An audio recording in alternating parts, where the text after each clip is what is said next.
आज Doubtnut app download करें।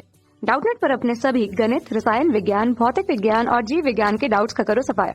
बस प्रश्न की फोटो खींचो, एक ही प्रश्न को क्रॉप करो और तुरंत वीडियो सोल्यूशन पाओ। अभी डाउनलोड करें। तो प्रश्न दे के रखा हुआ है कि यदि प्रत्येक गोले पर आवेश की मात्रा 2 गुनी तथा गोलों के बीच की दूरी आधी कर दी जाए तो प्रत्येक गोले पर कितना बल लगेगा। और हमें आवेश की मात्रा दी हुई है और हमें त्रिज्या दोनों गोलों के जो बीच की दूरी वो हमें दी हुई है। ठीक है, तो मान लेते हैं हमारे पास दो आवेश हैं QA और QB, जो एक दूसरे से कितनी दूरी पर हैं, जो एक दूसरे से 50 सेंटीमीटर की दूरी पर है। ठीक है, तो 50 सेंटीमीटर की दूरी पर है, लेकिन दोनों के जो बीच की दूरी है वो कितनी है, वो है 50 सेंटीमीटर। ठीक है, और इन पर आवेश कितना है, तो इन पर ठीक है, तो दोनों गोलों पर आवेश में दिया हुआ है और बीच की दूरी दी हुई है। तो कह रहा है कि प्रत्येक गोले पर कितना बल लग रहा होगा।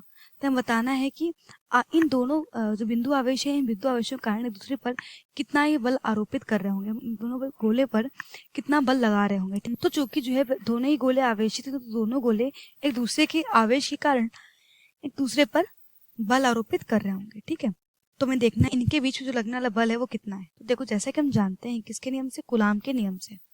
ठीक है, तो कूलाम के नियम से, तो कूलाम का नियम क्या कहता है, तो कूलाम का नियम ये कहता है कि दो स्थिर बिंदु आवेशों के बीच लगने वाला आकर्षण या प्रतिकर्षण बल दोनों आवेशों की मात्रा के गुणनफल के अनुक्रमानुपाती और इनके बीच की दूरी के व्युत्क्रमानुपाती होता है। इसका मतलब क्या है कि यदि हमारे QA QB दोनों जो बिंदु आवेश हैं और एक दूसरे से r दूरी पर हैं, तो उनके बीच लगने वाला जो बल होगा वो क्या होगा, F जो है वो अनुक्रमानुपाती होगा किसके, इन दोनों बिंदु आवेशों के गुणन के, और जो ये बीच की दूरी है इसके व्युत्क्रमान मतलब इसके वर्ग के व्युत्क्रमानुपाती। तो मतलब क्या हो जाएगा, F जो है वो अनुक्रमानुपाती होगा Q1 Q2 बटे r² का। और जब ये चिन्ह हटेगा तो यहाँ पर क्या आ जाएगा, यहाँ पर एक नियतांक आ जाएगा K। तो F बराबर क्या होगा, K Q1 Q2 बटे r²। ठीक है, जहाँ पर K क्या है, कि हमारा अनुक्रमानुपाती नियतांक है। ठीक है, अब देखो, अगर अब आप प्रश्न में देखो तो प्रश्न कह रहा था कि प्रत्येक गोले पर आवेश की मात्रा हम दोगुनी कर रहे हैं। ठीक है, और गोलों के बीच की दूरी हम आधी कर रहे हैं। तो इसके लिए क्या कर रहे हैं हम लोग, तो अब जो बल होगा वो क्या लग रहा होगा, K, और Q1 Q2 से क्या लगेगा 2QA और 2QB, क्योंकि हम क्या कर रहे हैं, आवेश की मात्रा को दोगुनी कर रहे हैं और जो क्या बोलते हैं बीच की जो दूरी उसको हम आधा कर रहे हैं। तो r/2 दूरी हो जाएगी का होल स्क्वायर। तो अब हम सारे मान रख देते हैं यहाँ पे। तो K का मान कितना होता है, तो ये होता है 9 × 10⁹ गुणे 2QA। ठीक है, तो देखो यहाँ पर जो QA QB का मान है, देखो उसको हम क्या लिख सकते हैं, ये इसको लिख सकते हैं × 4 × QA QB।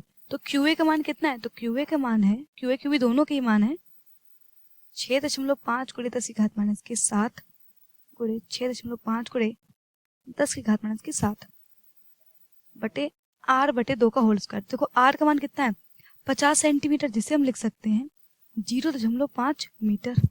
ठीक है, तो ये हो जाएगा 0.5/2 का होल स्क्वायर।